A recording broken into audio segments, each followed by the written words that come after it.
نحمده ونصلي على رسول الكريم اما بعد فاعوذ باللہ من الشیطان الرجیم بسم اللہ الرحمن الرحیم اللہم ربنا الہمنا رشدنا وعیذنا من شرور انفسنا اللہم ارنا الحق حقا وارزقنا اتباعہ وارنا الباطل باطلا وارزقنا اجتنابہ اللہم ارحمنا بالقرآن العظیم واجعل لنا اماما ونورا وہدا ورحمہ اللہم ذکرنا منہ ما نسینا وعلمنا منہ ما جہلنا وارزقنا تلاوتہ آناء اللیل واطراف النہار واجعل لنا حجۃ یا رب العالمین آمین رب اشرح لی صدری ویسر لی امری واحلل عقدۃ من لسانی یفقہوا قولی رب یسر ولا تعسر وتمم بالخیر وبک نستعین آمین یا رب العالمین۔ لاسٹ ہم نے جو اسٹارٹ کیا تھا، ہمارا ٹاپک تھا کہ اسلام آنے کے بعد جو تھا وہ عورت کا کردار، اس کا کیا، اس کو معاشرے میں اس کو امپورٹنس ملی، کیا اس کو حقوق وغیرہ، تو ان ساری چیزوں کے بارے میں ہم نے پڑھا تھا۔ آج تھوڑا سا اس کو ریوائز کر لیتے ہیں۔ اس میں ہم نے دیکھا تھا کہ جس طرح سے ایگزامپلس کے تھرو ہم نے دیکھا کہ بہترین اور بدترین عورت کی ایگزامپل جو ہے وہ اللہ تعالیٰ نے قرآن میں دی، اور وہ ایگزامپل دینے کا مقصد کیا تھا وہ ہم نے دیکھا، ٹھیک ہے۔ اس کو میں نے کوسچن میں بھی، اچھا یہاں پہ نا میں ایک بات کو تھوڑا اس کے اوپر بات کرنا چاہوں گی کہ ایک تو جو آپ کو ٹاسک دیا جاتا ہے نا، تو یہ وہ سب کے لیے ہوتا ہے، ٹھیک ہے۔ جو سب سے پہلے جو اس کو اٹیمپٹ کرتا ہے، نو ڈاؤٹ وہ ایک تو وہ سابقون الاولون، اس کا ٹائٹل تو وہ اس کو مل جاتا ہی ہے، ٹھیک ہے، لیکن وہ یہ بھی ثابت کرتا ہے کہ انہوں نے کتنا جو سنا تھا وہ کس حد تک وہ انہوں نے اس کو جو ہے وہ امپلیمنٹ بھی کیا، اور انہوں نے اس کو سمجھا کتنا، ٹھیک ہے۔ امپلیمنٹیشن تو بعد میں آتی ہے، انہوں نے اس کو سمجھا کتنا، ٹھیک ہے۔ تو اگر تو وہ اس جو کوسچنس ان کو دیے جاتے ہیں ان کے آنسر وہ بالکل ٹھیک دیتے ہیں، پھر تو بہت ہی اچھی بات ہوتی ہے، بہت خوشی ہوتی ہے۔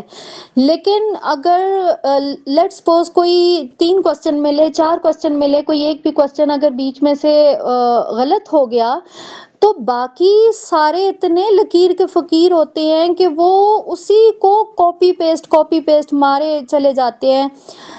مطلب یہ چیز دیکھ کے بہت دکھ ہوتا ہے کہ ایک بندہ جہاں پہ اگر سن رہا ہے وہاں پہ بیٹھے ہوئے یہ 100 لوگ، جو 100+ لوگ کلاس میں موجود ہوتے ہیں، وہ لوگ سن رہے ہوتے ہیں، تو کوئی بھی یہ زحمت نہیں کرتا کہ مطلب ایسا نہیں ہے کہ کوئی بھی، خیر مجھے نہیں کہنا چاہیے، کافی کچھ اسٹوڈنٹس بہت سے ایسے ہوتے ہیں کہ جو جن کا اچھا ہوتا ہے، جن کا بالکل پراپر ہوتا ہے، ایسا نہیں ہے کہ سارے ہی نہیں کر رہے ہوتے، لیکن میجورٹی ایسی ہوتی ہے کہ جو بس پاکستانی ہونے کا صحیح ثبوت دے رہی ہوتی ہے، بس میں اتنا ہی کہوں گی، ٹھیک ہے۔ تو یہ خیر ایک irrelevant بات تھی، اب سٹارٹ کرتے ہی مجھے یاد آ گئی۔ تو میں بتانا کیا چاہ رہی تھی کہ یہاں پہ بات ہم کر رہے تھے کہ 2 بہترین اور بدترین عورتوں کا ذکر جو تھا وہ ہم نے دیکھا تھا۔ پھر اس کا مقصد کیا تھا کہ دیکھیں اللہ تعالیٰ نے ہمیں بتا دیا، بہترین عورت کا انجام بھی ہم نے دیکھا۔ اللہ تعالیٰ نے کیا کہا کہ جنت میں ہی، اب وہ جنت میں ان کو جو ہے وہ ان کو جنت کی بشارت مل گئی۔ اب حضرت آسیہ کے بارے میں اگر ہم دیکھیں تو ان کے بارے میں اگر پڑھیں تو دنیا کے اندر ہی اللہ تعالیٰ نے انہیں جنت میں ان کا جو گھر تھا وہ اللہ تعالیٰ نے انہیں دکھا دیا تھا، ٹھیک ہے۔ تو یہ کیا اس چیز سے ہمیں سبق حاصل ہوتا ہے کہ عورت کے اپنے اوپر آپشن اس کے پاس ہوتا ہے، چوائس اس کو کرنا ہے، ٹھیک ہے، تو وہ چوائس کر سکتی ہے، اس کو اچھا بھی بتا دیا، اس کو برا بھی بتا دیا، دونوں کمپیریزن، دونوں کنٹراسٹ اس کو بتا دیے، اب اس کی اپنی مرضی ہے کہ وہ کون سے راستے پہ جاتی ہے، ٹھیک ہے۔ تو اس کو بیان کرنے کا مقصد یہ تھا، اور اس کو دینے کا بھی، کوسچن میں بھی دینے کا مقصد یہ تھا کہ سب کو یہ بات اچھے سے کلیئر ہو جائے، کیونکہ ٹاپک ہمارا عورت کے اوپر ہے۔ پھر اس کے بعد جو ہے ہم نے بہترین اور بدترین عورت کو دیکھا، پھر ہم نے یہ بھی دیکھا کہ جو اسلام کی مثالی خواتین تھی، ظاہر ہے عورت ہے تو عورت کے جو 4 سٹیجز ہم نے اس کے بارے میں پڑھا کہ وہ بہن بھی ہے، وہ بیٹی بھی ہے، وہ ماں بھی ہے، وہ بیوی بھی ہے۔ تو یہ والے جو سٹیجز ہیں اس میں سے 2 الحمدللہ ہم نے پہلے کور کر لیے تھے انشاءاللہ، جو عورت بحیثیت ماں اور بیوی، تو یہ ہمارا رہ گیا تھا، انشاءاللہ آج ہم اس کو کور کرنے کی کوشش کریں گے۔ تو یہ جو ساری چیزیں آپ کو بتائی جا رہی ہیں نا، اس کو نا آپ بہت سیریسلی لے کے، کیونکہ ہم لوگ عورتیں ہی ہیں نا، ہم سارے یہاں پہ جتنے بھی موجود ہیں ساری عورتیں ہیں، اور یہ ایسا نہیں ہے کہ بس صرف آپ اس کو ایک فارمیلٹی لیں، الحمدللہ، تو ایک فارمیلٹی لیں اور آپ اس کو جو ہے وہ بس سن کے 1 گھنٹہ آپ نے یہاں پہ گزارنا ہے، آپ کی اٹینڈنس ہونی چاہیے، آپ اٹینڈنس نہیں لگے گی تو آپ کو جو ہے وہ سرٹیفکیٹ نہیں ملے گا، ٹھیک ہے۔ سوری ٹو سے، یہ ہم نا یہاں پہ اگر آئے ہیں تو ہم یہاں سے جب اٹھ کے جائیں تو ہمیں ہمارے پاس کچھ ہو، ہم خالی ہاتھ نہ اٹھ کے جائیں، ٹھیک ہے۔ تو اس چیز کے اوپر آپ تھوڑا سا فوکس کیا کریں، اسپیشلی ٹاسک اٹیمپٹ کرتے ہوئے، ٹھیک ہے۔ اچھا، آج جو ہے وہ ہم دیکھتے ہیں کہ اسلام کا جو لاسٹ ہم نے جو ٹاپک پہ اینڈ کیا تھا، تو ہم عورت کو ایز اے بہن ہم دیکھ رہے تھے، ٹھیک ہے، اور پھر ہم نے اس میں بہت ساری مثالی خواتین کا ذکر بھی دیکھا تھا، کہ جس میں ہم نے دیکھا تھا حضرت عمر فاروق کی بہن تھی، ان کے فاطمہ بنت خطاب، ان کے بارے میں ہم نے دیکھا تھا، ہم نے حضرت جو صحابی تھے ابن ابی حاتم، ان کی بہن کے بارے میں دیکھا تھا، اور لاسٹ اسی بہن سے ریلیٹڈ ایک حدیث میری نظروں سے گزری تھی، تو مجھے بہت اچھی لگی تھی، لاسٹ ٹائم میں نے اس کو شیئر نہیں کیا تھا، میں نے اس کو پہلے ہی وائنڈ اپ کر دیا تھا۔ تو یہ حدیث ایک ہے، صحیح بخاری کی حدیث ہے 5367۔ اب اس میں دیکھیں کہ بہنوں کی محبت جو ہے وہ ہمیں اس حدیث سے، اگر ہم اس کو سمجھنا چاہیں نا، تو ہم اس کو سمجھ سکتے ہیں کہ دیکھیں کہ اسلام سے پہلے بہنوں کا کیا مقام تھا، ہم نے الحمدللہ اس کو بہت اچھے سے، بہت ڈیٹیل کے ساتھ ہم نے پورا ایک ویک لگا کے پڑھا کہ عورت کا کیا مقام تھا، ٹھیک ہے۔ لیکن اب دیکھیں کہ ابھی کچھ ہی عرصہ گزرا ہے، تو ایک صحابی ہیں، انہوں نے یہ پوری حدیث آپ کے ساتھ شیئر کی جائے گی، لیکن میں یہاں پہ صرف ایک چھوٹا سا پورشن آپ کو رکھوں گی، صرف سمجھنے کی ایک اس سے، کہ دیکھیں جب ان کے رسول اللہ صلی اللہ علیہ وسلم سے ان کی ملاقات ہوئی، تو انہوں نے انہوں نے ان کی شادی کا ذکر ہوا، تو رسول اللہ صلی اللہ علیہ وسلم نے ان سے پوچھا کہ آپ نے شادی کی ہے، تو انہوں نے کہا ہاں، تو انہوں نے پوچھا، رسول اللہ نے پوچھا کہ کس طرح کی عورت سے آپ نے شادی کی ہے، تو انہوں نے کہا کہ میں نے ایک شادی شدہ خاتون سے نکاح کیا ہے۔ اب جب رسول اللہ صلی اللہ علیہ وسلم نے ان سے یہ مطلب اس طرح سے کرنے کی وجہ پوچھی، کہ مطلب وہ کنوارے تھے، وہ ینگ ایج میں تھے، تو انہوں نے پوچھا کہ آپ نے اس طرح سے کیوں، ایک شادی شدہ ایک ایجڈ عورت سے آپ نے شادی کی ہے، تو کیوں آپ نے اس طرح سے کیا؟ تو انہوں نے دیکھیں اب کیا ریزن دیا، کہ میں نے اپنی بہنوں کی اصلاح کی خاطر، ان کی دیکھ بھال کی خاطر میں نے جو ہے وہ ایسی عورت سے شادی کی ہے۔ obviously وہ ایک چھوٹی عمر کی لڑکی سے، کنواری لڑکی سے وہ شادی کر سکتے تھے، لیکن انہوں نے صرف اور صرف اپنی بہنوں کا جو تھا وہ ان کی اصلاح کا پہلو سامنے رکھا، اور اس کی خاطر انہوں نے ایک ایجڈ خاتون سے، ایک تجربہ کار عورت سے شادی کی کہ وہ ان کی بہنوں کی اصلاح کریں گی۔ تو دیکھیں یہ ہے اسلام کی خوبصورتی، یہ ہے اسلام کی شان، کہ جس نے عورت کو اتنا مقام دیا، اتنی عزت دی۔ آج انشاءاللہ تعالی ہم دیکھیں گے کہ عورت بحیثیت ماں، اور اسلام میں جو ہے، اور پھر اسلام کی مثالی جو خواتین جن کا بحیثیت ماں ہمارے سامنے ذکر آتا ہے، تو اس کے بارے میں دیکھیں گے. نو ڈاؤٹ ابھی تک ہم نے جتنا دیکھا، ہم نے عورت کو ہر ایک جو بھی اس کا روپ ہم نے جانا، ہم نے اس کو بے مثال پایا ہے. ٹھیک ہے، ایٹ دا اینڈ ہم ان کو کنکلوڈ بھی کریں گے اس عورت، یہ مثالی عورتوں جن کے بارے میں ہم پڑھ رہے ہیں، اور آج کی عورت کے ساتھ انشاءاللہ تعالی. ٹھیک ہے، تو پھر ریزلٹس جو ہوں گے وہ خود بخود ہمارے سامنے آ جائیں گے کہ آج ہم جو ہیں وہ کس مقام کے اوپر کھڑے ہیں. اس کے بعد دیکھتے ہیں کہ جس طرح سے مثالی ماؤں کا تذکرہ ہے، تو اس میں دیکھیں سب سے پہلے اگر ہم دیکھیں تو ہمارے پاس نا جو سب سے پہلا نام آتا ہے وہ اگین حضرت جو اسماعیل علیہ السلام کی جو والدہ تھیں حضرت ہاجرہ، انہی کا ذکر آتا ہے. اب حضرت ہاجرہ کو اگر ہم دیکھیں تو یہ نہ صرف، ٹھیک ہے، اگر ان کو آن دا ہول دیکھا جائے، یہ نہ صرف ایک مثالی ماں یہ ثابت ہوئیں، بلکہ یہ ایک یہ سمجھ لیں کہ ایک بہت ہی مثالی بیوی بھی یہ جو ہے یہ اس میں بھی ان کا شمار ہوا. اب دیکھیں جیسے کہ ہم دیکھتے ہیں کہ حضرت ابراہیم علیہ السلام کے کہنے کے اوپر انہوں نے جو ہے وہ بالکل عرب کے ایک بے آب و گیا جو ایک علاقہ تھا وہاں پہ انہوں نے رہائش اختیار کی.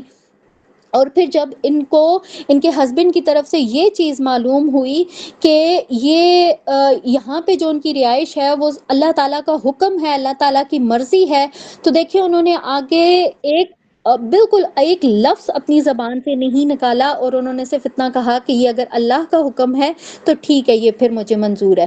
اب دیکھیں ایک ایسا علاقہ جہاں پہ نہ کوئی انسان ہے، دور دور تک کوئی پانی کا نشان نہیں ہے، کوئی رہائش کا کوئی بندوبست نہیں ہے، کہاں پہ رہیں گی، کیسے اکیلی ایک عورت جو ہے وہ بچے کو سنبھالے گی، کچھ بھی ان کے پاس سامان زندگی اتنا نہیں ہے کہ جس کے اوپر وہ بھروسہ کر سکیں. بھروسہ انہوں نے بھروسہ کیا تو کس پہ کیا؟ اللہ تعالیٰ کی ذات کے اوپر. اور پھر ہم یہ دیکھتے ہیں کہ یہی ان کا بھروسہ تھا، یہی ان کا اللہ تعالیٰ کے اوپر توکل تھا کہ رہتی دنیا تک اس کی مثال جو ہے وہ ہمیں نہیں ملتی، اس کا کوئی مقابلہ جو ہے وہ ہمیں نظر نہیں آتا، کہ ان کا جو ہے ان کے بیٹے کی تڑپ، ان کا وہ جو حضرت اسماعیل علیہ السلام کا بلکنا تھا، پانی کے لیے تڑپنا تھا، اور پھر پانی کی تلاش میں ان کا جو ادھر ادھر دوڑنا تھا، پانی کو تلاش کرنا. تو اللہ تعالیٰ نے اپنی اس بندی کی اس ساری جتنی بھی وہ جدوجہد تھی اس کا ریوارڈ کس طرح سے اللہ تعالیٰ نے دیا کہ اسلام کے سب سے بڑے رکن کا جو تھا وہ اس کو حصہ بنا دیا. تو اب اس چیز سے ہمیں کیا سبق حاصل ہوتا ہے کہ یہ اللہ تعالیٰ کے اوپر توکل کرنے کا نتیجہ ہے. جب بھی آپ اللہ تعالیٰ کے اوپر توکل کرتے ہیں، اللہ تعالیٰ کبھی بھی آپ کو لیٹ ڈاؤن نہیں کرتا، اللہ تعالیٰ کبھی بھی آپ کو مایوس نہیں کرتا ہے. اور سیم دیکھیں بہت بڑی اگزامپل ہے یہ ہمارے پاس حضرت ہاجرہ کی. اور پھر اگر ہم اس کو کمپیئر کریں نا آج کی عورت کے ساتھ، تو اس کا تو کہتے ہیں نا وہ 0.000% بھی جو ہے نا وہ بھی جو ہے وہ آج کی عورت میں نظر نہیں آتا ہے. حضرت ہاجرہ مثالی ماں تو تھیں، مثالی بیوی بھی تھیں. اب اس کی یہ ہمیں کس طرح سے پتہ چلتا ہے کہ وہ مثالی بیوی تھی؟ دیکھیں انہوں نے کس طرح سے، اب ان کے ہسبینڈ ان کو چھوڑ کے چلے گئے، حضرت ابراہیم علیہ السلام ان کو چھوڑ کے چلے گئے. ٹھیک ہے، اب حضرت اسماعیل کی جو انہوں نے تربیت کی ہے ایز اے مدر، انہوں نے کیسی تربیت کی ہے کہ جب اتنے عرصے کے بعد، سالوں کے بعد ابراہیم علیہ السلام واپس آئے ہیں اور انہوں نے آ کے اپنی جو ان کے بیٹے ہیں ان کو یہ کہا ہے کہ بھئی وہ اللہ تعالیٰ نے جو ہے وہ ان کو ذبح کرنے کا حکم دیا ہے. تو اب یہ دیکھیں یہ تربیت ہی تھی نا، کہ جس تربیت کی بنا پہ اسماعیل علیہ السلام نے اپنا سر تسلیم ہم کیا تھا. انہوں نے کیا کہا تھا کہ اگر یہ اللہ کا حکم ہے تو پھر آپ کر گزریے. تو یہ حضرت ہاجرہ کی تربیت کا نتیجہ تھا. یہ نہیں ہوا کہ اب باپ چھوڑ کے چلا گیا، شور چھوڑ کے چلا گیا، اب یہ عورت کہے وہ رونا پیٹنا ڈال دے، بچے کی تربیت ایسی ہو کہ باپ کے ساتھ نفرت ہو جائے. نہیں، دیکھیں کس طرح کی تربیت کی کہ اتنے عرصے کے بعد باپ آیا اور باپ نے آ کے ڈیمانڈ کیا کی. آپ امیجن کریں ٹھیک ہے، امیجن کریں کہ کوئی آج کی عورت ہے، وہ اگر اس کو شور یہ تو وہ چھوڑ کے بالکل ایک اللہ کے آسرے پہ چلا گیا نا، تو ہسبینڈز ہوتے ہیں وہ چھوڑ کے کبھی یہ چلے جاتے ہیں، روزگار کے سلسلے میں چلے جاتے ہیں، آؤٹ آف کنٹریز چلے جاتے ہیں، ٹھیک ہے، تو وہ جب واپس آتے ہیں، کوئی بھی مطلب 1% بھی ایسی ماں نہیں ملی کہ جس کی اولاد جو تھی نا وہ اپنے ماں باپ کی اوبیڈینٹ نکلی ہو، ٹھیک ہے، مطلب جتنے کوئی ریئر کیس کوئی ایسا ہو کہ وہ اولاد جو ہے وہ اوبیڈینٹ ہو، اپنے ماں باپ کی فرما بردار ہو، لیکن نہیں ملتی ہے یہ چیز آج کے دور میں کہ ماں باپ کے ہوتے ہوئے بھی اولاد اتنی نافرمان ہوتی ہے۔ یہ تو اٹھ کے آپ پانی کا گلاس لینے کی بات کریں نا، تو اولاد وہ بھی آج دینے کی روادار نہیں ہے، کو جا کے آپ اس کو یہ کہیں کہ مجھے تمہیں قتل کرنے کا، تمہیں ذبح کرنے کا حکم ملا ہے، میں نے تمہیں کرنا ہے، اولاد اٹھ کے ماں باپ کو ہی اٹھ کے مار دے گی کہ بھائی تم ہوتے کون ہو مجھے مارنے والے، اتنے عرصے کے بعد ایک تو اٹھ کے آ رہے ہو اور اس کے بعد آ کے یہ ڈیمانڈ کر رہے ہو کہ میں جو ہے وہ تمہیں ماروں گا۔ تو مطلب ہم خود ہی سوچ سکتے ہیں کہ اگر آج کی اولاد ہو تو اس کا کیا ری ایکشن ہوگا۔ تو یہ ان ساری چیزوں کے پیچھے جو مین چیز ہے وہ کیا ہے، وہ ایک عورت کی تربیت ہے۔ اور پھر یہی چیز جو ہے وہ یہاں پہ بتانا مقصود ہے کہ حضرت ہاجرہ نے اپنے بیٹے کی تربیت دیکھیں کیسی کی تھی کہ اتنے عرصے کے بعد باپ آیا اور پھر انہوں نے ان کے ساتھ بھی جو تھا وہ وہی والا سلوک کیا جو ایک نبی سے ایکسپیکٹ کیا جا سکتا ہے، ٹھیک ہے، وہ بھی تو ظاہر نبی تھے نا، اور پھر ان کی جو تربیت تھی یہ اس کا بھی اثر تھا۔ اور اسی طرح سے اگر ہم یہ دیکھیں کہ جس طرح سے عورت جو ہے وہ ایز اے ماں ہے، تو اسلام میں جو ہے وہ ہمیں بحیثیت ماں عورت کی جتنے اس کے ریوارڈز، جتنے اس کے درجات یا اس کی جو فضیلتیں ہمیں نظر آتی ہیں نا ایز اے مدر، تو باقی بھی ہے لیکن ایز اے مدر جو ہے نا اس کو بہت زیادہ اس کو درجات جو ہے وہ ایک عورت کو اللہ تعالیٰ کی طرف سے دیے گئے ہیں۔ صحیح بخاری کی حدیث دیکھیں 5971، اب اس میں دیکھیں ایک صحابی ہیں وہ رسول اللہ صلی اللہ علیہ وسلم کے پاس آئے اور انہوں نے سوال کیا کہ یا رسول اللہ میرے اچھے سلوک کا سب سے زیادہ حقدار کون ہے؟ تو رسول اللہ صلی اللہ علیہ وسلم نے ارشاد فرمایا کہ تمہاری ماں۔ انہوں نے پھر سے پوچھا تو پھر رسول اللہ صلی اللہ علیہ وسلم نے جواب دیا تمہاری ماں۔ انہوں نے پھر پوچھا کہ پھر اس کے بعد کون ہے؟ انہوں نے پھر کہا رسول اللہ صلی اللہ علیہ وسلم نے کہ تمہاری ماں۔ تو 3 دفعہ جو ہے وہ ان صحابی کے پوچھنے پہ جواب کیا ملا؟ ماں۔ اور پھر 4تھ ٹائم جب انہوں نے پوچھا کہ اب مطلب ماں کے بعد پھر کون ہے، تو پھر رسول اللہ صلی اللہ علیہ وسلم نے بتایا کہ تمہارا باپ۔ تو یہاں سے ہمیں ایک ماں کی جو فضیلت ہے وہ ہمیں نظر آتی ہے کہ اللہ تعالیٰ نے 3 درجات 3 لیولز اس کو دیے ہیں، ٹھیک ہے، کہ یہاں یہ مقام ہے ایک عورت کا۔ پھر اس کے بعد ہم دیکھتے ہیں سنن ابن ماجہ کی حدیث ہے 2781، اب اس کو آپ دیکھیں تو جہاد سے زیادہ افضل جو ایک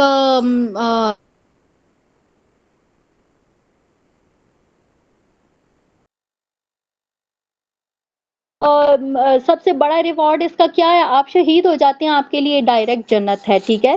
لیکن اس حدیث میں ہمیں یہ نظر آتا ہے کہ رسول اللہ صلی اللہ علیہ وسلم نے جہاد سے بھی زیادہ افضل ماں کی خدمت کو قرار دیا ہے۔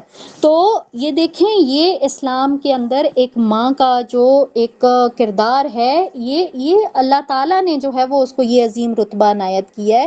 سیم وہی والی بات ہے کہ یہ اتنا اس کو درجات کی بلندی کے اوپر پہنچایا کہ جنت کو اس کے پاؤں میں لا کے رکھ دیا کہ ماں کی خدمت کرو گے تو جنت ملے گی۔ اور یہ آپ کے ساتھ ایک بہت ہی بنی اسرائیل کا نا ایک بہت ہی یہ سمجھیں کہ مشہور ایک قصہ ہے کہ 3 بھائی تھے، انہوں نے 900 درہم میں اپنی ماں کو بیچ دیا تھا۔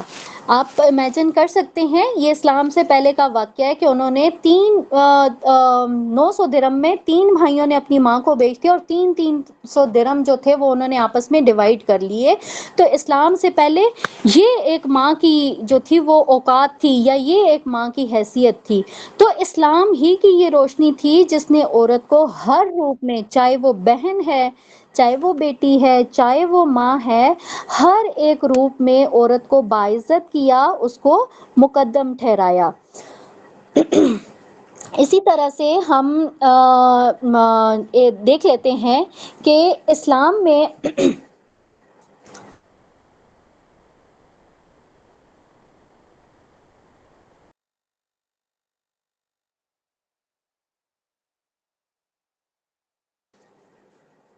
اسلام کی ایک ایسی ہی عورت کی مثال جو کہ ہم ایک مثالی عورت کی جو ہے وہ ان کے بارے میں بھی دیکھ لیتے ہیں کہ جن کے بارے میں اگر ہم بات کریں ایز اے بیٹی، تو وہ اپنے باپ کی عزت، اپنے باپ کے ایمان اور ان کا بھرم جو ہے وہ انہوں نے کس طرح سے قائم کیا، تو وہ اگر ایز اے بیوی بات کریں یا پھر ایز اے ماں بات کریں، تو یہ جو ایک خاتون ہیں، یہ ان سارے یہ جتنے بھی کیٹیگریز ہیں، یہ ان سب کے اوپر بہترین جو ہے وہ اس میں فال کرتی ہیں۔ اور یہ کون ہے؟ یہ حضرت ابوبکر صدیق رضی اللہ تعالی عنہ کی بیٹی ہیں، حضرت اسماء۔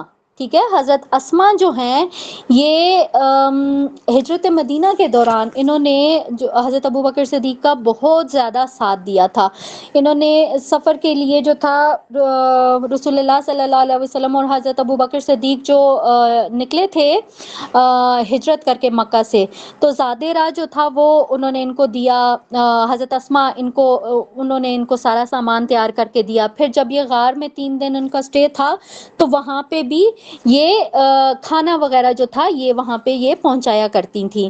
پھر اس کے بعد ہم دیکھتے ہیں کہ جب رسول اللہ صلی اللہ علیہ وسلم کی غیر موجودگی میں یہ آئے تھے کفار مکہ ان کو ڈھونڈنے کے لیے، تو اپنے گھر میں نہیں تھے۔ پھر حضرت ابوبکر صدیق کا پتہ چلا کہ وہ بھی نہیں ہے، تو جب ان کے گھر آئے تو حضرت اسماء کو جو ابو سفیان تھے انہوں نے بہت زور کا ایک تھپڑ مارا تھا کہ ان کے کان کی بالی جو تھی نا وہ نکل کے گر گئی تھی۔ تو مطلب انہوں نے ایز اے بیٹی بھی ایک بہت ہی ایک یہ سمجھیں کہ احسن طریقے سے انہوں نے اپنے جو والد ہیں ان کا انہوں نے ساتھ دیا۔ پھر اگر دیکھیں تو اگر ایز اے وائف بات کریں، ٹھیک ہے، تو ہم یہ جانتے ہیں کہ جس طرح سے حضرت ابوبکر صدیق مکہ کے بہت ہی مالدار شخص تھے، ٹھیک ہے، اور obviously وہ مالدار تھے تو ان کی لائف بھی بڑی مطلب اس حساب سے لگزوریس گزری ہوگی، کافی اچھی گزری ہوگی۔ لیکن دیکھیں جب ان کی شادی ہوئی، ان کی جو ان کے شور تھے، جو ان کے ہسبینڈ تھے زبیر بن عوام، ان کے پاس صرف ایک گھوڑا تھا اور ایک اونٹ تھا۔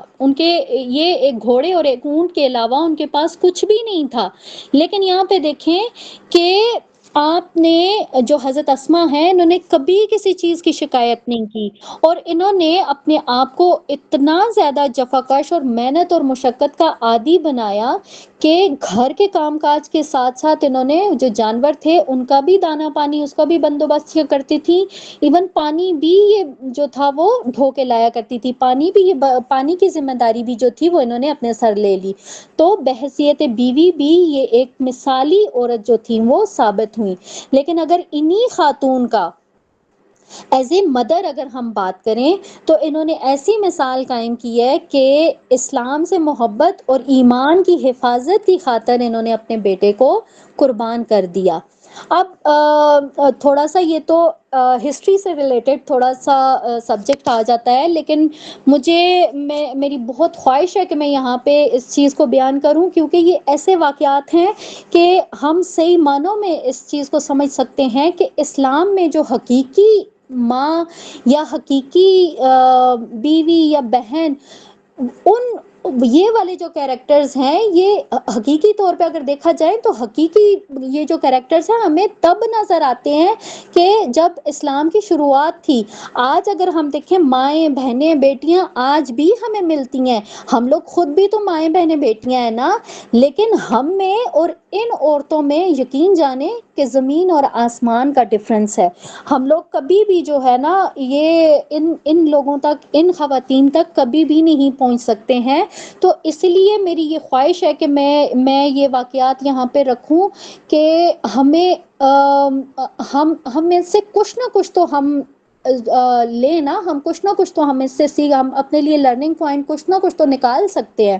تو بحیثیت ماں اگر آپ اسٹڈی کریں گے نا تو آپ دیکھیں کہ ان کے جو بیٹے تھے حضرت عبداللہ بن زبیر. اچھا یہ حضرت عبداللہ بن زبیر جو ہے نا یہ ہجرت کے بعد یہ پہلے یہ سمجھ لیں کہ یہ پہلا بچہ جو تھا وہ مسلمانوں کے ہاں پیدا ہوا تھا، وہ یہ حضرت اسما کے بیٹے عبداللہ بن زبیر ہی تھے. کیونکہ جب مسلمان مدینہ ہجرت کر کے آئے تھے نا تو کافی عرصے تک یہاں پہ ولادت نہیں ہوئی تھی. تو یہودیوں نے یہ کہنا شروع کر دیا تھا کہ یہاں ان کے اوپر جو ہے وہ اللہ تعالیٰ ناراض ہو گیا، یا ان کے اوپر جو ہے وہ جادو کر دیا ہم لوگوں نے کہ اب ان کے ہاں کوئی بچہ نہیں پیدا ہوگا. تو یہ جو عبداللہ بن زبیر ہے نا یہ پہلے لڑکے تھے، ٹھیک ہے، جو کہ ہجرت مدینہ کے بعد یہ پیدا ہوئے تھے. اب جب یہ تو رسول اللہ صلی اللہ علیہ وسلم کے وصال کے بعد کی بات ہے نا، جب یزید کی بیعت ہوئی تھی، ٹھیک ہے، تو ہم یہ جانتے ہیں نا کہ کچھ لوگوں نے جو تھا وہ یزید کی بیعت سے انکار کر دیا تھا، جس میں ہم یہ جانتے ہیں حضرت حسن رضی اللہ تعالیٰ عنہم، ان کے بارے میں ہم جانتے ہیں کہ انہوں نے انکار کیا تھا. پھر ان میں حضرت عبداللہ بن زبیر بھی تھے جنہوں نے انکار کیا تھا. تو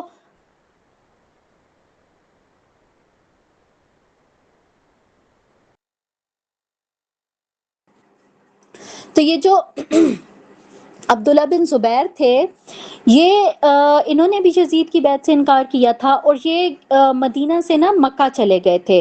وہاں پہ جا کے انہوں نے کیا کیا تھا کہ ارد گرد کے جو علاقے تھے ان کو فتح کیا، اور وہاں پہ نا مکہ کو اپنا دارالخلافہ بنا لیا، خود اپنی خلافت کا اعلان کر دیا.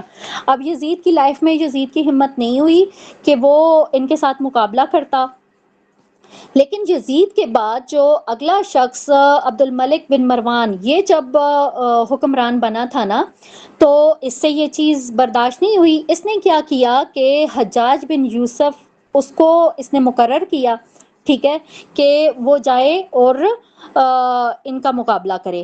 اب یہ جو حجاج بن یوسف تھا یہ انتہا درجے کا ایک ظالم اور سفاک شخص تھا. اب یہ چونکہ اس میں تھے، مکہ میں تھے نا، تو اس نے کیا کیا، مطلب انتقام کی آگ میں یہ اتنا زیادہ اندھا ہوا تھا کہ اس نے وہاں پہ ان کے حرم میں یہ تھے، اس نے حملہ کر دیا. پہلے تو اس نے کیا کیا، مطلب پوری ایک اسٹریٹجی اپنائی جاتی ہے نا کہ وہ پہلے محاصرہ کیا جاتا ہے، پھر وہاں پہ وہ اشیاء کی ترسیل کو بند کیا جاتا ہے. تو پوری اس نے ایک پلاننگ کر کے تو ان کا جو تھا وہ ان کے لیے پورا، جیسے کہتے ہیں نا ایک میدان ایک تیار کیا. تو پہلے تو سارا وہ محاصرہ کیا، پھر چیزوں کا جو تھا وہ آمد و رفت وہ بند کر دی. عبداللہ بن زبیر جو تھے انہوں نے کمال ہمت کے ساتھ، بہادری کے ساتھ انہوں نے اس کا مقابلہ کیا. حالانکہ اس وقت ان کی جو ایج تھی وہ 72 ایئرز تھی، ٹھیک ہے. اب کیا ہوا کہ کافی دنوں تک یہ اس کا رہے، اور یہاں پہ ہم یہ دیکھتے ہیں کہ جو عبداللہ بن زبیر ہیں ان کے اندر جو دین کی محبت یا جو اسلام کے ساتھ ان کی جو محبت ہے یا جو اللہ کے ساتھ ان کی جو محبت ہے اس کا یہ عالم تھا کہ یہ جب نماز کے لیے کھڑے ہوتے تھے نا تو اتنا ان کی نماز میں خشوع ہوتا تھا، اتنی وہ پیور نماز ہوتی تھی کہ ان کے سر کے اوپر نا آ کے پرندے بیٹھ جایا کرتے تھے، ٹھیک ہے. اس قسم کی وہ نماز پڑھتے ہوتے تھے. تو یہ اس سچویشن میں بھی ان کی نماز میں جو تھا ان کے خشوع میں کوئی کمی نہیں آئی تھی. اور پھر کیا ہوا کہ جتنے دن زیادہ وہ طویل ہوتے گئے، معاشرہ بڑھتا گیا، تو ظاہر ہے ان کے جو ساتھ باقی لوگ تھے یا کچھ چھوٹے موٹے مارکوں میں وہ شہید ہو گئے یا کچھ ساتھ چھوڑ کے چلے گئے، بہت تھوڑے سے لوگ ان کے ساتھ رہ گئے تھے. اب انہوں نے یہ سوچا کہ مطلب یہ حرم کے اندر انہوں نے پناہ لی ہوئی ہے، اور پھر ایک وقت ایسا آیا کہ حجاج بن یوسف نے وہاں پہ باقاعدہ جو ہے وہ ان کو نشانہ بنایا اور منجنیق سے پتھر بھی برسائے، اور وہ حرم جو ہے وہ وہاں پہ اس کی بے حرمتی بھی کی۔ تو یہ خیر ایک علیحدہ ٹاپک ہے، لیکن یہ ہے کہ جب انہوں نے دیکھا کہ حالات اب بالکل جو ہے وہ اب کنٹرول سے باہر ہیں، تو یہ جو عبداللہ بن زبیر تھے یہ اپنی والدہ کے پاس آئے اور انہوں نے ان سے مشورہ مانگا کہ اب مجھے بتائیں کہ میں کیا کروں۔ حجاج بن یوسف وہ تو ظاہر ہے وہ اس نے تو جو ٹھانی ہوئی ہے وہ تو وہ کرے گا، تو آپ کیا کہتی ہیں کہ مجھے کیا کرنا چاہیے کہ میں مزید جو ہے وہ اس طرح سے بے حرمتی برداشت کروں یا پھر میں سرنڈر کر دوں؟ تو اب دیکھیں ذرا اس ماں کا جواب دیکھیں، انہوں نے کیا کہا اپنے بیٹے کو، اے میرے بیٹے اگر تمہاری یہ سب کوشش حق کے لیے ہے تو پھر بہادروں کی طرح لڑتے لڑتے شہادت کے درجے پہ فائز ہو جاؤ، دشمن کے سامنے سر جھکا کر ذلت کا مظاہرہ نہ کرو، لیکن اگر تمہارا مقصد دنیاوی عزت کا حصول ہے تو پھر تو تم نہایت ہی ناپسندیدہ شخص ہو، اس صورت میں تم نے اپنے اور اپنے ساتھ ساتھ دوسرے لوگوں کو بھی ہلاک کر ڈالا ہے۔ جو لوگ حق اور صداقت کو دنیا میں پھیلانے کی جدوجہد کرتے ہیں وہ موت سے کبھی نہیں ڈرتے۔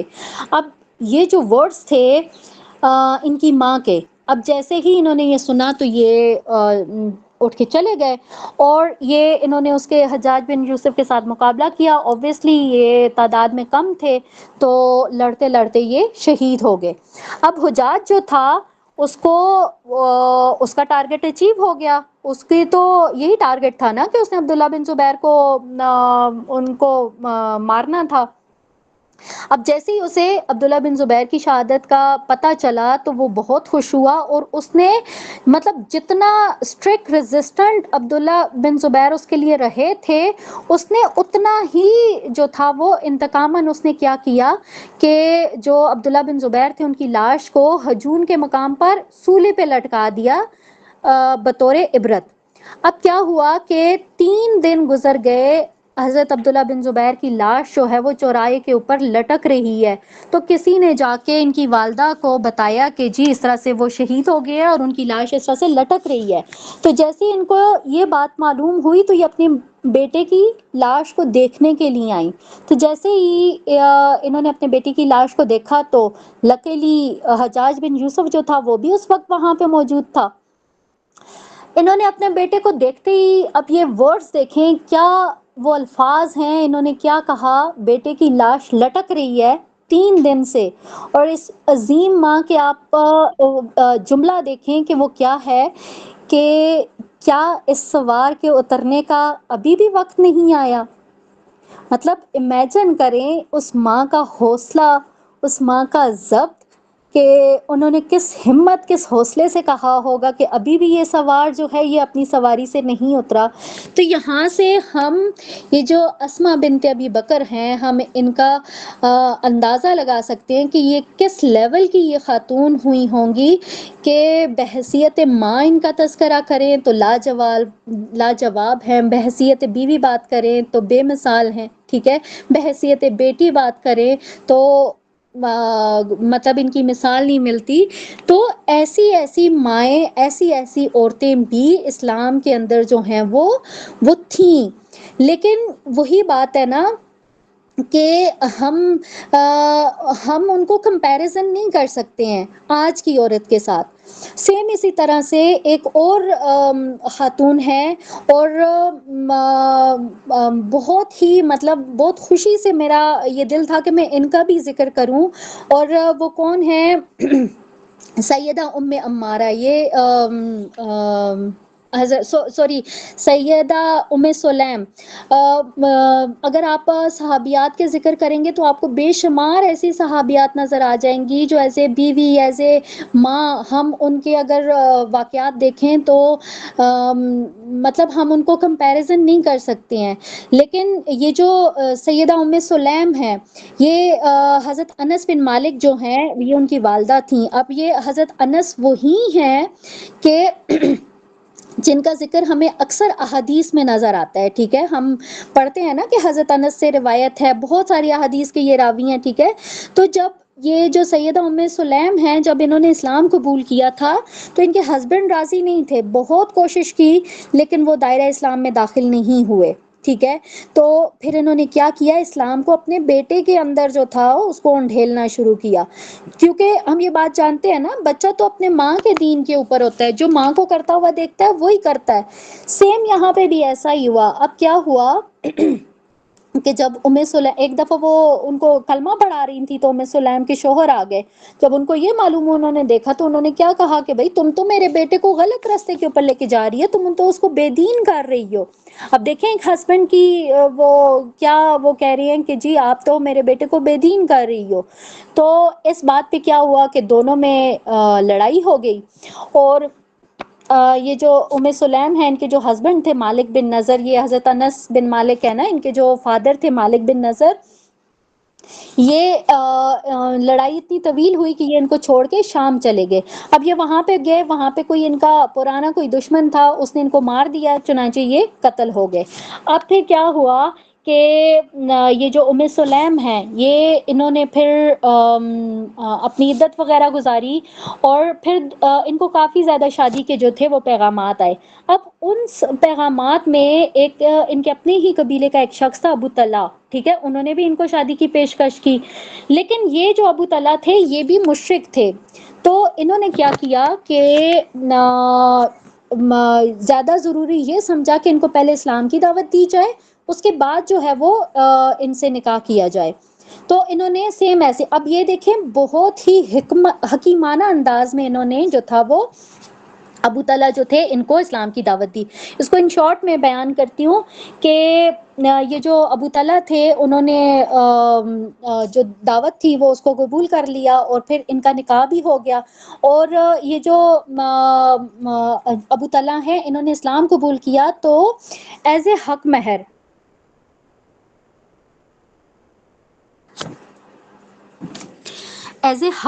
جو تھا، انہوں نے ان کا اسلام قبول کرنا جو تھا اس کو اپنا حق مہر انہوں نے مقرر کیا تھا، تو ان کی شادی ہو گئی۔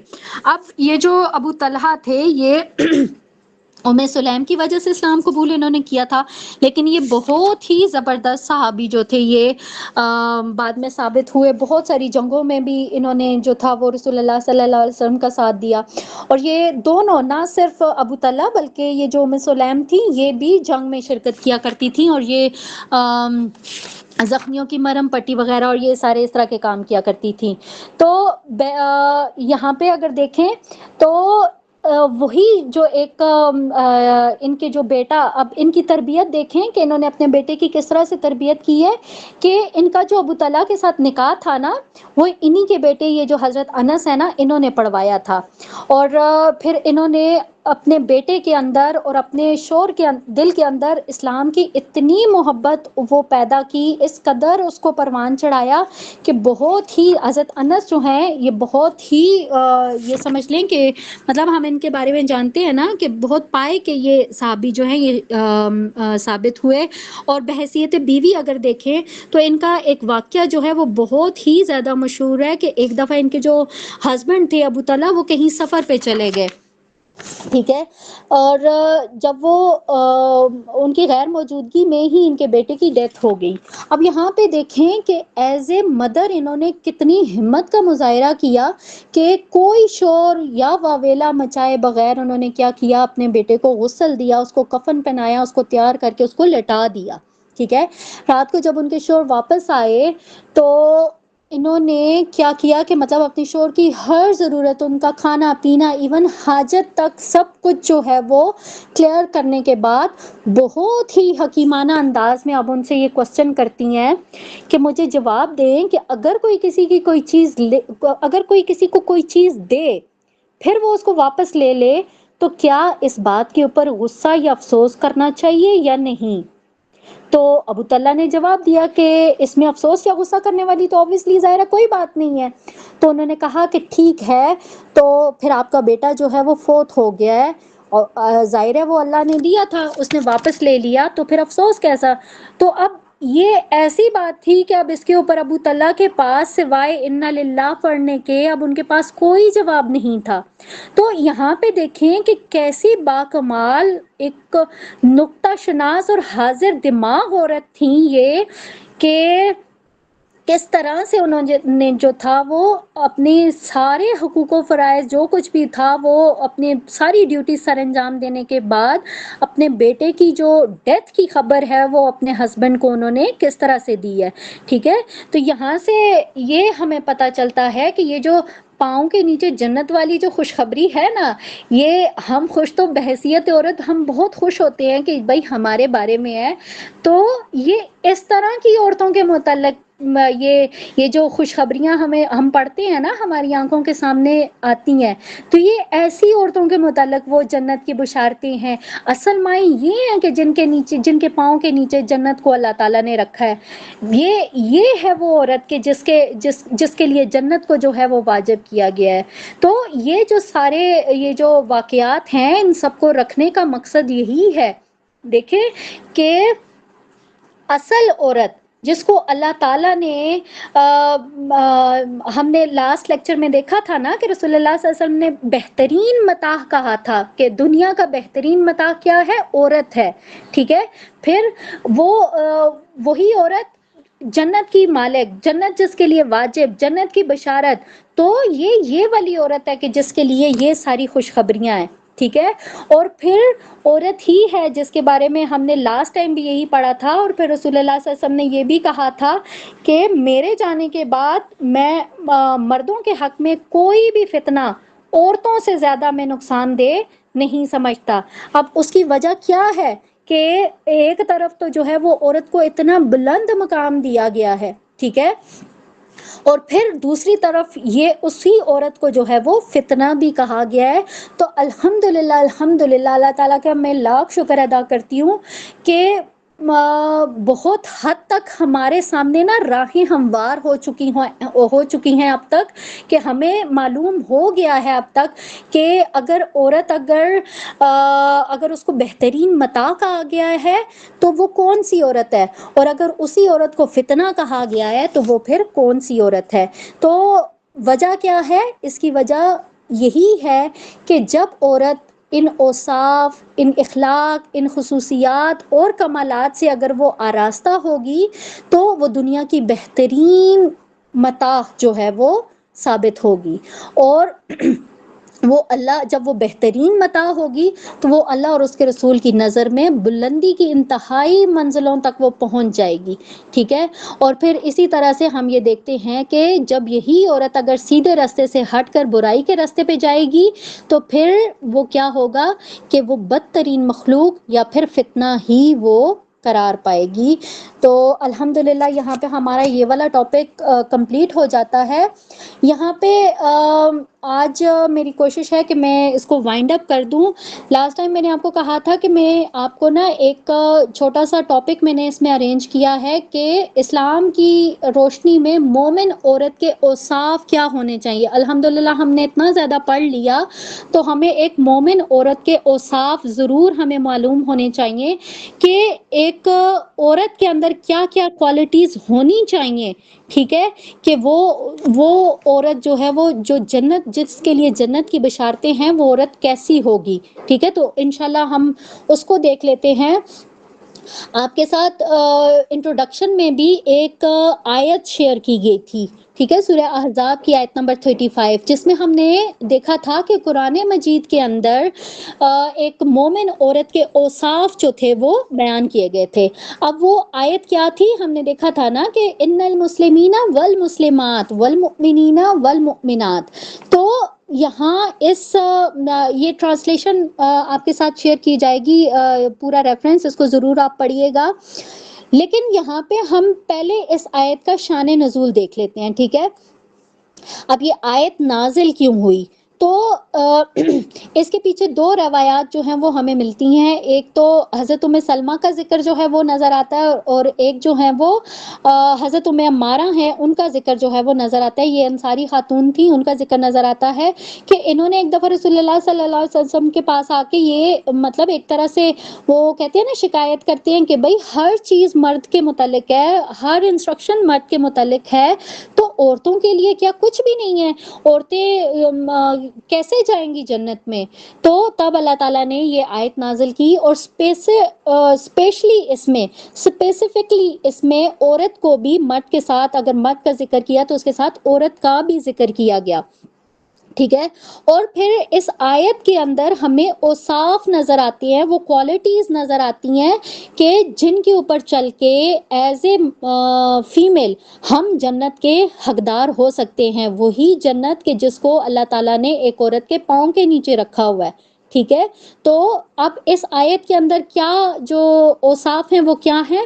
سب سے پہلے دیکھیں، اب اس میں کہا گیا ہے کہ اس آیت کے اندر نا 10 کوالٹیز جو ہیں وہ ہمیں نظر آتی ہیں. ٹھیک ہے. سب سے پہلے دیکھیں، ان المسلمین والمسلمات، یعنی کہ سب سے پہلی کوالٹی کیا ہونی چاہیے مومن عورت کی؟ کہ وہ مسلمان ہو، اسلام اس کے اندر، اسلام اس کی لائف میں اس میں موجود ہو.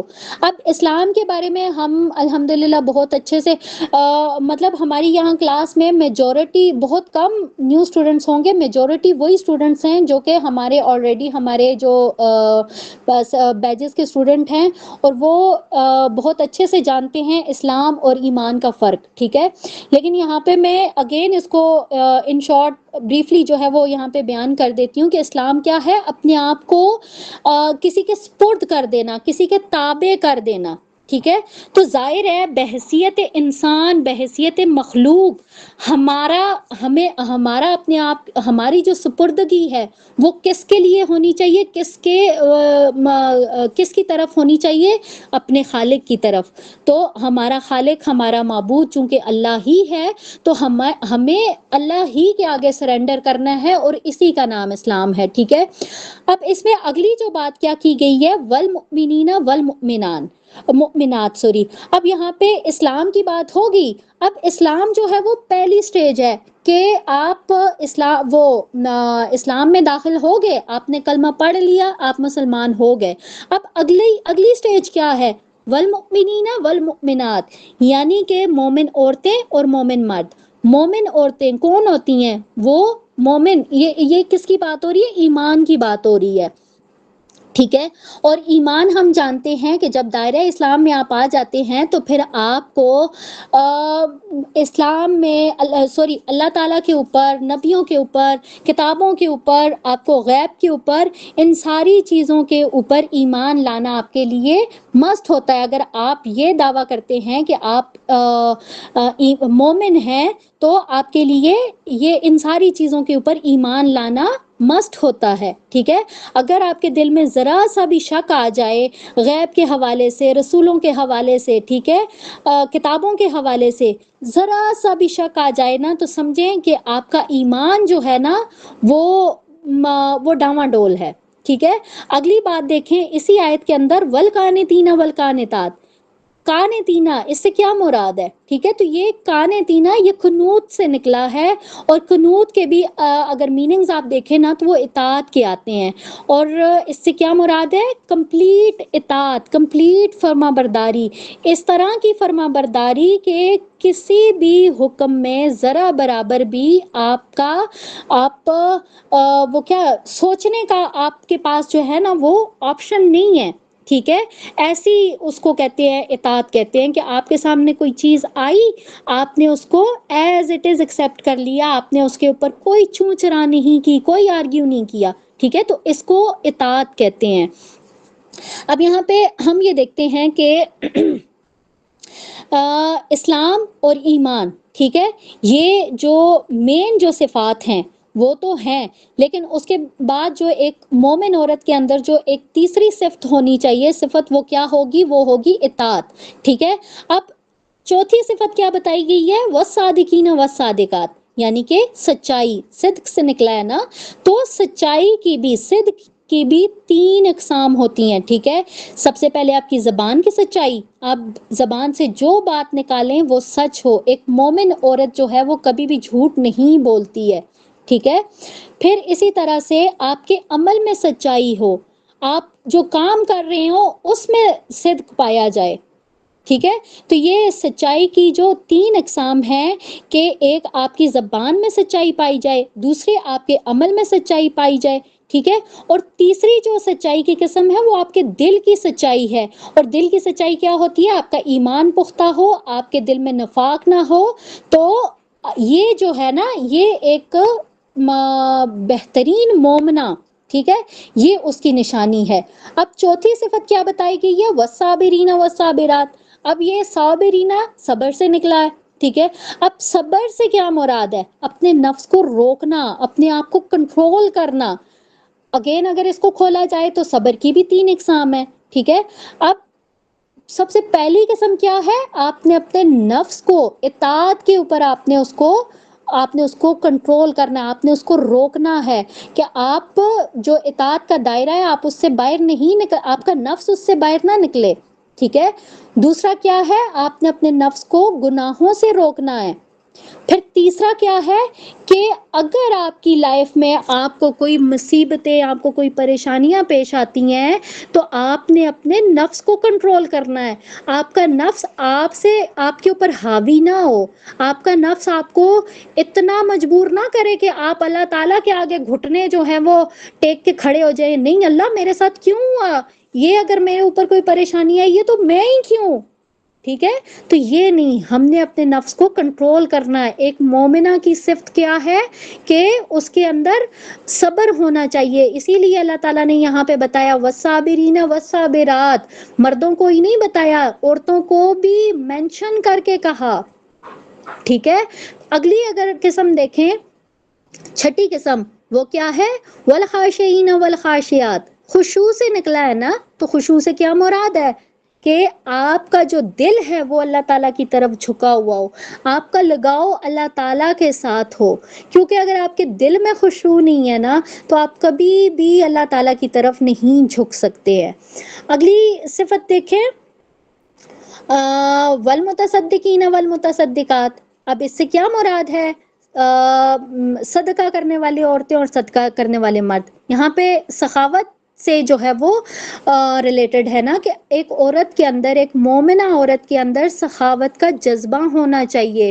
اس کے اندر اتنی ہمت ہونی چاہیے کہ اللہ تعالیٰ کے نام پہ وہ اپنا مال لوٹا سکے، چاہے وہ زکوٰۃ کی شکل میں ہے، چاہے وہ صدقات کی شکل میں ہے، ٹھیک ہے؟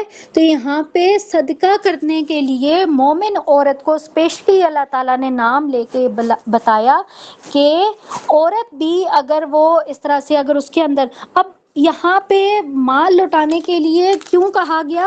کیونکہ مال سے محبت جو ہوتی ہے نا وہ جتنی مرد کو ہوتی ہے اس سے میرے خیال میں کئی زیادہ عورت کو ہوتی ہے. تو اسی لیے اللہ تعالیٰ نے اس کے دل سے اس محبت کو ختم کرنے کے لیے یہاں پہ اس کو ایز اے صفت اللہ تعالیٰ نے بھیج دیا کہ اگر وہ چاہے گی، اگر وہ چاہتی ہے کہ وہ جنت کا حصول اگر اس کا مقصد ہے تو پھر وہ ضرور یہ جو ایک ٹائپ ہے نا، یہ جو کیٹیگری ہے، اس کے اوپر وہ ضرور کام کرے گی. اگلا دیکھیں، 9ویں صفت کیا بتائی؟ والصائمین والصائمات. اب یہاں پہ دیکھیں روزے کے بارے میں بات ہو رہی ہے، تو روزے میں جس طرح سے ایک مرد کے لیے ضروری ہوتا ہے کہ وہ جو ہے وہ حلال حرام کا وہ خیال رکھے، ٹھیک ہے، وہ اپنی نفسانی خواہشات کا خیال رکھے، تو سیم عورت کے لیے بھی سیم اسی طرح کی چیزیں ہیں، ٹھیک ہے؟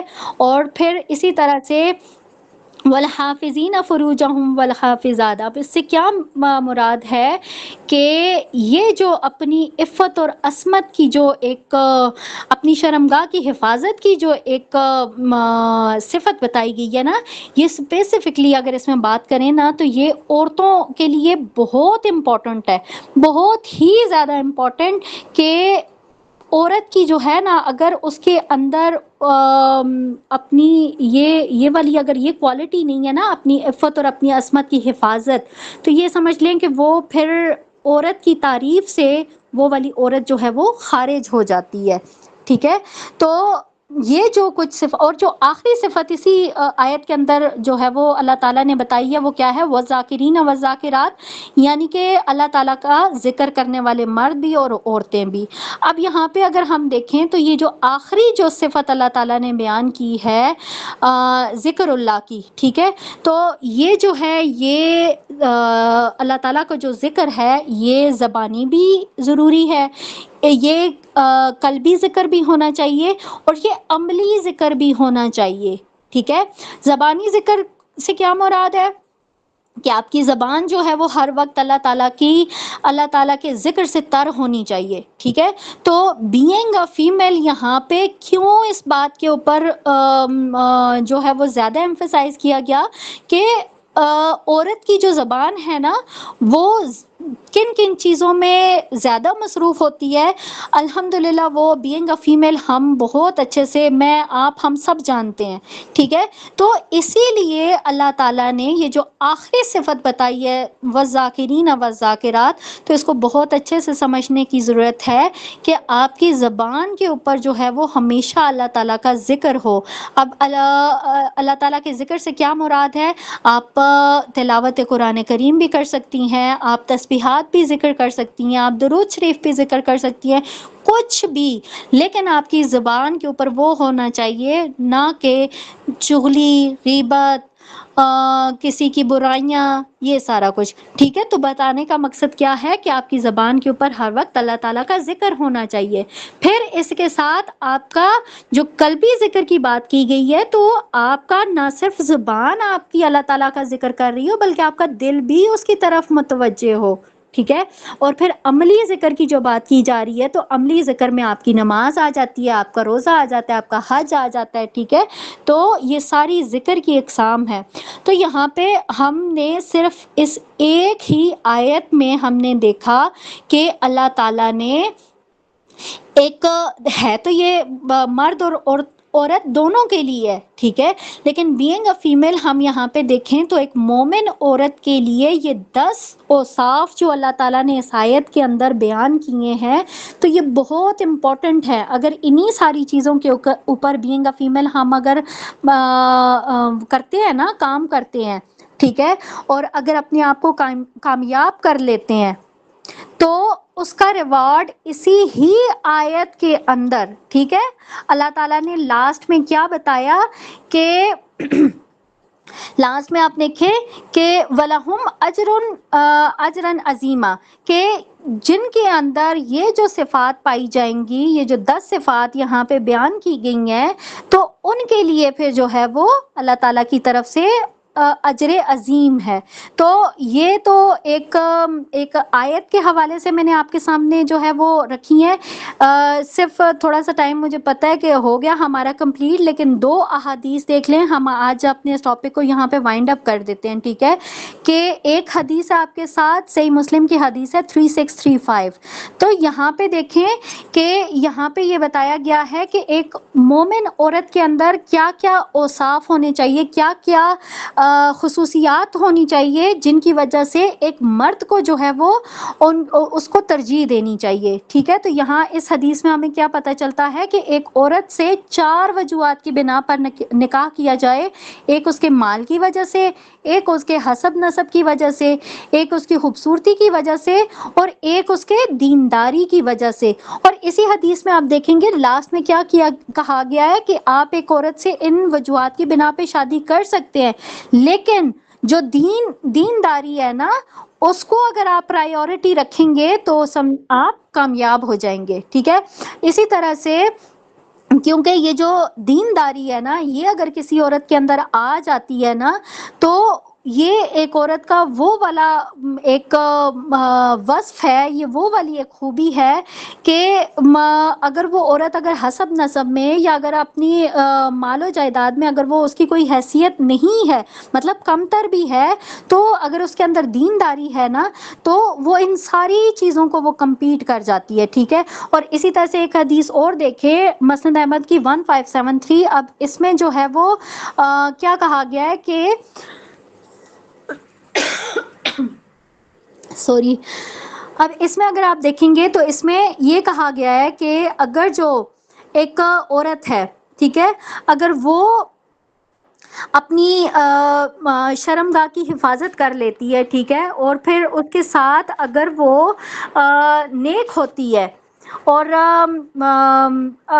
اپنے شوہر کی اطاعت کرتی ہے، یہ ایک مومن عورت کے اوصاف بتائے جا رہے ہیں، ٹھیک ہے، کہ وہ 5 وقت کی نماز پڑھتی ہو، وہ رمضان کے روزے رکھتی ہو، اپنی شرمگاہ کی حفاظت کرتی ہو اور اپنے شوہر کی فرما بردار ہو، تو جنت کے 8 دروازے ہیں، ان 8 دروازوں میں سے جس بھی دروازے سے وہ چاہے وہ داخل ہو جائے۔ مطلب ایک عورت کے لیے جنت کا حصول کتنا آسان کر دیا اللہ تعالیٰ نے، کہ صرف یہ 4 کام کر لو، نماز پڑھو، روزے رکھو، ٹھیک ہے، اپنی شرمگاہ کی حفاظت کرو اور اپنے شوہر کی اطاعت کرو، صرف یہ 4 کام کر لو، جنت میں چلی جاؤ گی۔ تو مجھے امید ہے کہ میں جو میرا ٹاپک تھا میں اس کے ساتھ اللہ تعالیٰ کی توفیق سے میں اس کے ساتھ انصاف کر پائی ہوں گی، کیونکہ میں نے اپنی طرف سے بہت کوشش کی ہے کہ جو مقصد ہے ہمارا، ہم ایٹ لیسٹ اتنا ہو کہ آج کی عورت کو اس کا مقام پتہ چل جائے، اس کو یہ چیز فیل ہو جائے، کیونکہ یہ آج عورت جس مقام پہ کھڑی ہے نا، اس کو اس مقام تک پہنچانے کے لیے بہت محنت کی گئی ہے، ٹھیک ہے، اسی لیے محنت کی گئی ہے کہ یہ عورت جو تھی، اب اسلام کی جو شروع کی خواتین تھی ان کا ذکر بھی میں نے کیا نا، تو ان خواتین کا ذکر کرنے کا کیا ایک وہ تھا، کیا ضرورت تھی ان کا ذکر کرنے کی، کہ اسلام کو ایسی خواتین چاہیے، اسلام نے ایسی خواتین جو تھی وہ ان کو وہ ان کا ریوارڈ بتایا ہے، لیکن انہی ساری چیزوں کو دیکھتے ہوئے ظاہر ہے وہ جو مائیں تھیں انہوں نے اپنے بچوں کی تربیت کی، تو اس وقت اسلام بھی مضبوط تھا۔ آج ہم دیکھتے ہیں نا کہ اسلام کیوں ڈاواں ڈول ہے، آج ہمارے اندر دین کیوں نظر نہیں آتا، تو اس کی وجہ کیا ہے کہ آج کی ہماری ماں اسلام سے دور ہے، ٹھیک ہے، آج کی ہماری عورت اسلام سے دور ہے، اسے معلوم ہی نہیں ہے کہ اس کے کیا حقوق ہیں، اس کے کیا فرائض ہیں، تو جب تک وہ خود ہی اسے نہیں معلوم ہوگا وہ اپنے بچوں کی تربیت کیا کرے گی، وہ ان کو کیا سکھائے گی۔ آج کی ماں انفارچونیٹلی اس کو مطلب سوشل میڈیا سے فرصت ہی نہیں ہے، وہ اپنے بچوں کو کیا وہ اس کی طرف لے کے جائے گی۔ ہم نے دیکھا نا کہ جس طرح سے ہم نے دیکھا تھا حضرت انس کی والدہ، بچے اپنے ماں کے دین کے اوپر ہوتے ہیں نا، تو اگر ہم مائیں اگر اپنی اولادوں کی شکایت کر رہی ہوتی ہیں نا کہ ان کے بچے ان کی بات نہیں سنتے، تو اس میں بچوں کا کوئی قصور نہیں ہوتا، اس میں قصور ماؤں کا ہوتا ہے، کیونکہ انہوں نے ان کی تربیت ہی ایسی کی ہے نا کہ وہ ان کو اس مقام پہ لایا ہی نہیں ہے کہ جہاں پہ وہ اس کی بات سنتے۔ تو یہی وہ چیز ہے، ہم نے بہت شروع میں نے حضرت نوح علیہ السلام کی جو بیوی تھی ان کا بھی ذکر کیا تھا نا، وہ عورت کیسی عورت تھی کہ جب وہ کشتی کے اندر جب نوح علیہ السلام نے اپنے بیٹے کو کہا تھا کہ آ جاؤ، تو اس بیٹے نے کیا کہا تھا کہ میں نہیں آتا، میں پہاڑ پہ چڑھ جاؤں گا۔ وہ کس کی تربیت تھی؟ ماں کی تربیت تھی نا۔ اگر وہ اس کی ماں نے اس کی تربیت اگر صحیح کی ہوئی ہوتی تو وہ اپنے باپ کے ساتھ ہوتا، اپنے باپ کا حکم مانتا، اپنے باپ کا فرما بردار ہوتا، لیکن کیا ہوا انجام؟ جو ماں کا انجام ہوا وہی بیٹے کا انجام ہوا۔ تو یہ جو واقعات ہیں، یہ واقعات رپیٹ کرنے کا، ہم نے الحمدللہ پڑھے ہوئے تو ہوتے ہیں لیکن ہم پڑھ کے نا گزر جاتے ہیں۔ میں ایسا نہیں کہوں گی کہ میں بہت زیادہ بہت ایک اچھی مثالی ماں ہوں، کیونکہ میں خود بھی ایک ماں ہوں، ٹھیک ہے، لیکن ہمیں بہت ضرورت ہے ہمیں ہمارا مقام پہچاننے کی۔ آج کیوں کہتے ہیں نا کہ آج وہ صلاح الدین ایوبی کیوں نہیں پیدا ہوتے؟ آج ہم کہتے ہیں نا کیوں کوئی ایسا بہادر نہیں پیدا ہوتا، کیوں حضرت عمر جیسا کوئی نہیں پیدا ہوتا، کہ اگر ہوتا تو آج فلسطین رو نہ رہا ہوتا۔ تو یہ سب سے بڑی وجہ یہ ہے کہ آج کی عورت کمزور ہے، آج کی عورت کو اس کا مقام معلوم ہی نہیں ہے، وہ اس کو یہ پتہ ہی نہیں ہے، اس نے ظاہر ہے اولاد کی تربیت اس نے ویسی کی نہیں ہے۔ اب جو نسل آ رہی ہے وہ تو دین سے جس طرح سے ماں باپ بے بہرا ہیں تو اولادیں بھی بے بہرا ہیں، تو پھر اس کا ریزلٹس ہم اپنی آنکھوں سے دیکھ رہے ہیں، ہمارے ارد گرد جو ہو رہا ہے ہم اس کو دیکھ رہے ہیں۔